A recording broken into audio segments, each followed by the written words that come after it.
Buen día, hoy vamos a hablar sobre cristalería Peldar. Este trabajo está enfocado en riesgo locativo en las tareas de alto riesgo. Cristalería Peldar es una empresa productora de vidrio bajo los más avanzados estándares de calidad. Esta fábrica tiene tres líneas de producto: envases de vidrio, vidrios planos y cristalería para el hogar. Para ello se cuenta con cuatro plantas de producción: Cogua y Soacha en el centro del país, Envigado al sur de Medellín y Buga al norte de Cali. Peldar es una filial de Owen Lilions, la empresa productora de envases de vidrio más grande del mundo, y recibe asistencia técnica de las más importantes empresas productoras de cristalería. Actualmente la empresa está dividida en áreas de trabajo, en donde cada una cumple una función. Estas áreas son materias primas, que es donde llegan las materias para la creación del vidrio. Formación, que es donde se moldea el vidrio derretido para formar los envases. Zona fría, que es donde llegan los envases relativamente fríos para pasar por un proceso de control de calidad y ser empacados. Existen áreas de servicios generales que soportan permanentemente las áreas de producción. Entre ellas se encuentra el área de instrumentación, que está a cargo del mantenimiento correctivo y preventivo de todos los sistemas electrónicos de la planta. También se diseña e implementan proyectos de automatización o sustitución de tecnología obsoleta. Eh, Vamos a hablar un poquito del proceso del vidrio, que es lo que se dedica a la empresa. Eh, el vidrio es una sustancia amorfa. ¿Por qué? Porque no es ni sólida ni líquida, sino que se halla en un estado vitreo en el que las unidades moleculares, aunque están dispuestas de forma desordenada, se podría decir, tienen suficiente cohesión para presentar rigidez mecánica.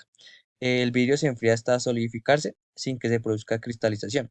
El calentamiento puede volver su forma líquida. Eh, Suele ser transparente, pero también puede ser translúcido u opaco. Su color varía según los ingredientes empleados en su fabricación. Eh, Vamos a hablar un poquito de accidentalidad dentro del proceso del vidrio. La accidentalidad más frecuente y latente es por tareas de alto riesgo, que es lo que nos estamos enfocando. eh, en caliente son generadas por láminas en vidrio que alcanzan unas temperaturas extremas para molde y forma de vidrio con el estaño. Los aplastamientos que pueden generar por el mal manejo de estas láminas o mal transporte del vidrio. Indumentario, maquinaria que no se implemente de la forma más adecuada. Los cizallamientos también son muy comunes en estos trabajos. Muchas gracias.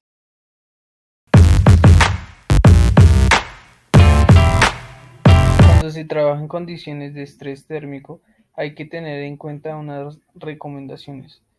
Pausas programadas durante la tarea, dependiendo de la ropa que ocupe la persona y del índice de estrés térmico que se maneje dentro del área.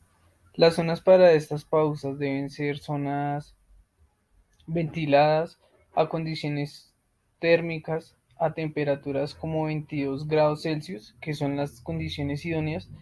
Em, Las zonas de trabajo deben estar totalmente ventiladas también, así como las zonas de descanso. Se deben contar con puntos de hidratación de fácil acceso para los trabajadores a temperatura ambiente, de libres calores. Cada hora como mínimo los trabajadores tienen que estarse hidratando. Ya que estas tareas se consideran peligrosas, el personal debe estar bajo supervisión todo el tiempo para que estén al tanto de cualquier cosa o suceso que pueda pasar durante la tarea.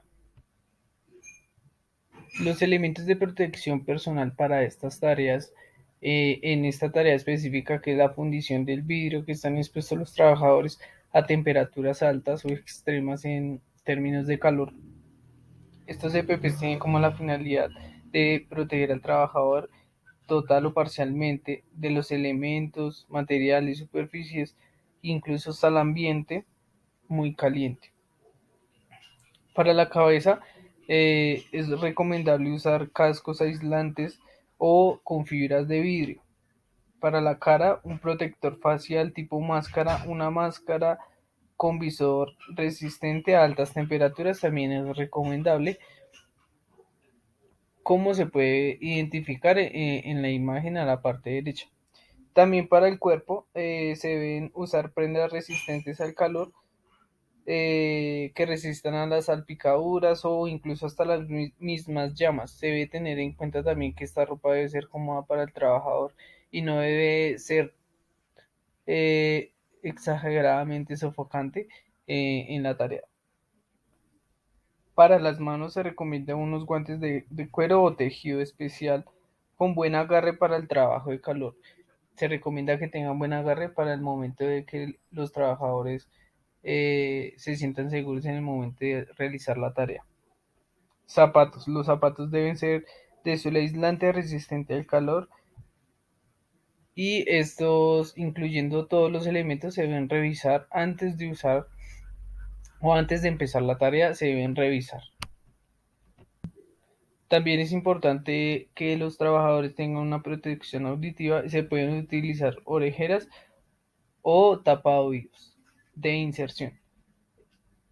Hay unos trajes aluminizados que pueden ser de muy buena opción cuando la tarea es de un nivel de riesgo muy alto. Estos trajes son especializados para el calor y se utilizan para tareas de alto riesgo. Las capacitaciones que deben tener los trabajadores en estas tareas es manejo de las herramientas del trabajo, capacitación general del área, capacitación de las tareas específicas. Deben también estar capacitados o informados sobre a qué peligros se encuentran expuestos, manejo adecuado de sus EPPs y el mantenimiento de los EPPs, entre otras capacitaciones. El control para estas actividades de alto riesgo en caliente debe ser muy bien considerado frente a las lesiones que se nos puede presentar. Las más frecuentes son quemaduras, golpes, contusiones, heridas, laceraciones. Puede llegar a traer consecuencias como amputaciones e incluso fracturas y la muerte. Para esto se debe controlar los elementos de protección personal, que ya lo comentó mi compañero, y también se debe hacer una evaluación de la maquinaria, herramienta y lugar del trabajo en la que está en constante movimiento y en constante labor el trabajador.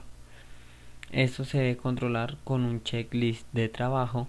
Este checklist es práctico para labores en caliente, que es donde opera nuestro personal, y aquí menciona las actividades paso a paso en las que diariamente preoperación se deben realizar, como lo son el control de los elementos de protección personal para cada trabajador, que la herramienta se encuentre en condiciones óptimas y un uso adecuado de estas mismas, que los cables no estén pelados, que la maquinaria está funcionando y con la electricidad en buena condición. Y esta revisión pues se hace para los equipos que pues tengan buen estado, y esto se debe llevar un control y verificación junto con los responsables que están encargados de la empresa. Aquí los responsables encontramos que son el gerente general, el director de obra, el residente de obra, el encargado del área, coordinador y inspector de salud, de seguridad y salud en el trabajo, el coordinador de calidad y la persona que lo ejecuta. Estas personas deben estar al tanto del checklist que se hace con el trabajo en caliente, pero el recorrido lo pueden hacer entre ciertas personas de estos responsables. ¿Para qué serviría este control? Es para llevar pues las actividades de condición segura para los trabajadores y que nos disminuya a gran escala lo que son los accidentes que se ocasionan con más frecuencia. Cabe destacar que este mismo checklist hace que los responsables hagan su verificación en donde se encuentre la firma y la fecha en la que se realiza este control.